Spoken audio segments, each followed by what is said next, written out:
Hello. नमस्कार दोस्तों। तो आज हम बात करने वाले हैं कॉन्ज्यूरिंग सीरीज़ की एक और मूवी के बारे में जो 2023 में रिलीज़ हुई है। जी हाँ, हम बात कर रहे हैं नन 2 की, जो एक हॉरर और सस्पेंस से भरी हुई मूवी है। आप लोगों ने नन मूवी तो देखी ही होगी। नन 2 की कहानी नन मूवी से जुड़ी हुई है और नन 2 में नन पार्ट 1 के आगे की कहानी बताई गई है।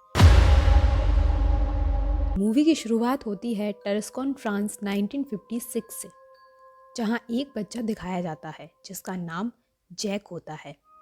जैक रोज़ाना चर्च जाया करता था और फादर के कामों में उनकी मदद करता था। यहाँ ये फादर किसी ज़रूरी काम से रुके हुए थे। फादर जैक को वाइन लेने के लिए भेजते हैं। जैसे ही जैक वाइन लेकर जा रहा था तभी उसको कुछ हलचल सुनाई देती है और एक भयानक सी आवाज़ आती है।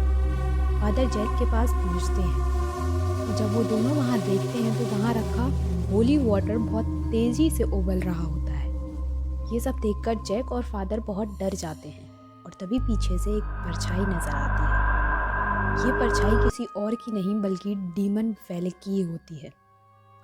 वेलिक फादर को हवा में उड़ाता है और उन्हें जिंदा जला देता है। इसके बाद वेलिक चर्च के ऊपर दिखाई देता है और नीचे एक आदमी बैग लेकर चर्च से निकल रहा था। यानी कि ये आदमी और वेलिक एक दूसरे से जुड़े हुए थे। अगले ही पल हमें दिखाया जाता है सिस्टर आयरीन को, जो कि एक चर्च में रह रही थी और यहाँ पर सिस्टर आयरीन के बारे में किसी को कुछ पता नहीं था कि उन्होंने पिछली मूवी में वेलिक से लड़ाई कैसे की थी। यहाँ सबको यही पता था वो जो कोई भी सिस्टर थी वो यहाँ से कहीं दूर चली गई है या उसको कहीं पागल खाने में भेज दिया गया था। यहाँ आयरीन बहुत अच्छे से रह रही थी और उसके साथ एक नई लड़की दिखाई जाती है जिसका नाम डेबरा होता है।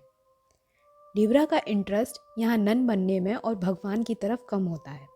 डेबरा आयरीन से कहती है कि उसके फादर ने उसको यहाँ भेज दिया है क्योंकि उसके भाई देश की सेवा के लिए गए हैं, इसीलिए उसके फादर ने उसको यहाँ गॉड की सेवा के लिए भेज दिया है। यहाँ पर सिस्टर आयरीन अपने बारे में बताती है कि उसके फादर ने उसको यहाँ भेजा है क्योंकि उसके फादर उसे पसंद नहीं करते थे और उसकी माँ को भी पसंद नहीं करते थे। और सिस्टर आयरीन को अपनी माँ के बारे में ज़्यादा कुछ नहीं, बस थोड़ा ही बहुत याद है। अब चर्च में दिखाया जाता है कि सारी सिस्टर्स आपस में उस सिस्टर के बारे में बात कर रही थी जिसने पहली मूवी में वेलिक को हराया था, लेकिन किसी को ये नहीं पता था कि वो सिस्टर आयरीन ही थी। आयरीन ये सब सुन रही थी पर कुछ कहती नहीं क्योंकि वो खुद इन सब चीज़ों से दूर रहना चाहती थी, क्योंकि जो उसके साथ पहले हुआ उससे उसके मन में डर बैठ गया था। अब मूवी में अगला सीन एक बोर्डिंग स्कूल का दिखाया जाता है जहाँ पर मॉरिस काम कर रहा था। वही आदमी था जिसने पहली मूवी में सिस्टर आयरीन की मदद की थी वेलिक को हराने में। बोर्डिंग स्कूल की प्रिंसिपल का बिहेवियर काफ़ी एग्रेसिव बताया गया है क्योंकि प्रिंसिपल का बेटा बोर्डिंग स्कूल के चैपल में मारा गया था। तब से ये चैपल बंद ही रहता है और इसमें किसी को भी जाने की परमिशन नहीं थी। अब इसमें एक सोफ़ी नाम की मासूम सी लड़की भी पढ़ती थी और उसकी माँ वहीं पढ़ाती थी और मॉरिस सोफ़ी का बहुत अच्छा दोस्त था। और यहाँ 3-4 ऐसी लड़कियाँ हैं जो सोफ़ी को बहुत परेशान करती रहती है, जिससे अक्सर मॉरिस उसको बचाता है। अगले ही सीन में हमें एक लड़की दिखाई देती है जो कि कुछ सामान डिलीवर करने आती है और उसको मॉरिस अजीब हालत में मिलता है। मॉरिस यहाँ कॉकरोच खाते हुए दिखाई देता है। यहाँ पर मॉरिस के अंदर से वेलिक बाहर निकलती है और उस लड़की को ख़त्म कर देती है। अब यहाँ ये क्लियर हो गया कि मॉरिस के साथ कुछ गड़बड़ है। यहाँ से आपको समझ आ गया होगा कि जो आदमी शुरुआत में चर्च से बाहर निकल रहा था वो और कोई नहीं बल्कि मॉरिस ही था और उसके अंदर वेलिक था। आखिर वेलिक का मकसद क्या है ये हमें आगे मूवी में देखने को मिलेगा। अगले दिन बोर्डिंग स्कूल में वही लड़कियां दिखाई देती हैं जो कि सोफ़ी को चैपल में लेकर जाती हैं और वहाँ उसको एक गेम खेलने को कहती हैं कि उसको विंडो पर बने गोट को देखना है जिसके अंदर डीमन की आइज़ दिखाई देती हैं और अगर उसने नज़र हटाई तो डीमन उसे आकर ख़त्म कर देगा। सोफ़ी उस गोट को देखती रहती है और वो लड़कियां उसको वहीं छोड़कर बाहर निकल जाती हैं। सोफ़ी को कुछ अजीब आवाज़ें सुनाई देती हैं और फिर एक परछाई नज़र आती है जो कि नन की होती है। सोफ़ी बाहर की तरफ भागती है और तभी वहाँ मॉरिस आकर उसको बचा लेता है। अगले ही सीन में हमें सिस्टर आयरीन को दिखाया जाता है, जिसको फादर बुलाते हैं और उससे कहते हैं कि कई नन्स और प्रीस्ट की मौत हो रही है, और बताते हैं कि फ्रांस की चर्च के अंदर एक प्रीस्ट को जलाकर मार दिया गया है। यहाँ सिस्टर आयरीन को इस केस को इन्वेस्टिगेट करना था, लेकिन आयरीन मना कर देती है, जिसके बाद फादर उससे कहते हैं कि ये काम तुम्हें ही करना होगा। सिस्टर आयरीन अपने डर पर काबू करके इस काम के लिए मान जाती है और चल देती है इस केस को इन्वेस्टिगेट करने के लिए। यहाँ फादर को लग रहा था कि मौतें ऐसे ही नहीं हो रही हैं, बल्कि ये सब रोमेनिया से जुड़ा हुआ है और वेलिक यहाँ वापस आ गया है। लेकिन वो वापस क्यों आया है, ये बस सिस्टर आयरीन ही पता कर सकती है। सिस्टर आयरीन फ्रांस के लिए निकलती है, जहाँ चर्च में फादर को जलाकर मारा गया था, और उसका साथ देने के लिए सिस्टर डेबरा उसके साथ आ जाती है। ये दोनों फ्रांस पहुँचते हैं और यहाँ सिस्टर आयरीन को बार बार नन के सपने डराते हैं, और इसी बीच सिस्टर आयरीन को जैक मिलता है। सिस्टर आयरीन उसे उस रात के बारे में पूछती हैं जब फादर को जलाकर मारा गया था, पर जैक उसे ज़्यादा कुछ नहीं बताता, बस इतना कहता है कि उसको एक परछाई दिखाई दी थी जो कि वेलिक की थी। इतना कहकर जैक कहीं गायब हो जाता है। सिस्टर आयरीन अब यहाँ अकेली होती है और तभी वहाँ वेलिक आ जाता है और आयरीन का गला पकड़ लेता है। और तभी सिस्टर आयरीन को सपने में एक नन दिखाई देती है जिसकी आंखें निकाली जा रही थी, और फिर आयरीन बेहोश हो जाती है। डेबरा उसे ढूंढते हुए आती है और आयरीन को अपने साथ ले जाती है। तभी हमें स्कूल के अंदर दिखाया जाता है कि मॉरिस के साथ कुछ अजीब हरकतें हो रही हैं और स्कूल के अंदर बहुत डरावनी चीज़ें हो रही हैं, जिससे सोफ़ी बहुत डर जाती है। अब यहाँ सोफ़ी को एक गेट खुलता दिखाई देता है और यहाँ उसको वही कॉन्जरिंग का सीन दिखाई देता है जहाँ पर लॉरेन ने उस वेलिक का असली नाम निकालने की कोशिश की थी। ये सीन कॉन्जरिंग मूवी में दिखाया गया था। तभी सोफ़ी को हॉल में वेलिक दिखाई देती है और वो अपनी माँ को इशारा करके बताती है, और तभी हमें सिस्टर आयरीन को दिखाया जाता है जो कि हॉस्पिटल में थी और उन्हें धीरे धीरे होश आ रहा था।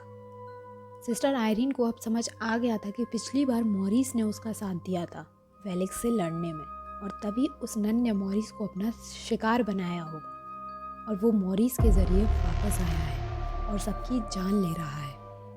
अब डेबरा आयरीन को बताती है कि जैक उससे मिलने आया था और उसको एक होली क्रॉस देकर गया है। सिस्टर आयरीन क्रॉस को देखती है और उसे याद आता है कि ये क्रॉस उसने अपने सपने में देखा था। उस क्रॉस पर एक निशान बना हुआ था और ये निशान सभी मरने वाले के क्रॉस के ऊपर भी था, यानी ये निशान बहुत ख़ास था। अब वो इस सिंबल का पता करने के लिए एक लाइब्रेरी में जाती है और उन्हें पता चलता है कि ये निशान एक ख़ानदानी निशान है जो कि सेंट लूसी के ख़ानदान से है। आयरीन को याद आता है कि उसने अपने सपने में सेंट लूसी की ही आंखें निकलते हुए देखी थी। यहाँ सेंट लूसी की आंखें एक बहुत ही प्राचीन चीज़ हैं और बहुत ही पवित्र हैं, जिनको कहीं छुपाया गया है। और तभी आयरीन कहती है कि मरने वाले सभी लोग सेंट लूसी के वंशज थे। आयरीन को समझ आता है कि वेलिक उन्हीं आंखों को वापस लेने आया है। यहाँ पर लाइब्रेरियन सिस्टर आयरीन से कहता है कि वेलिक पहले फरिश्ता हुआ करता था, जिसको गॉड ने निकाल दिया था और उससे उसकी शक्तियाँ छीन ली गई थी। इन आंखों को लेकर वो अपनी शक्तियाँ वापस लेना चाहता है। लाइब्रेरियन ये भी कहता है कि उन लोगों को उसे रोकना ही होगा। सिस्टर आयरीन को यहाँ पता चलता है कि उन आंखों को यहाँ से थोड़ी ही दूर एक चैपल में दफन किया गया था, और लाइब्रेरियन ये भी कहता है कि वहाँ पहले वाइन फैक्ट्री हुआ करती थी, लेकिन अब वहाँ एक बोर्डिंग स्कूल है। यहाँ से मूवी की कहानी समझ आने लगी है। ये वही बोर्डिंग स्कूल है जहाँ मॉरिस काम करता था और मॉरिस वहाँ उन्हीं आंखों को ढूंढ रहा है।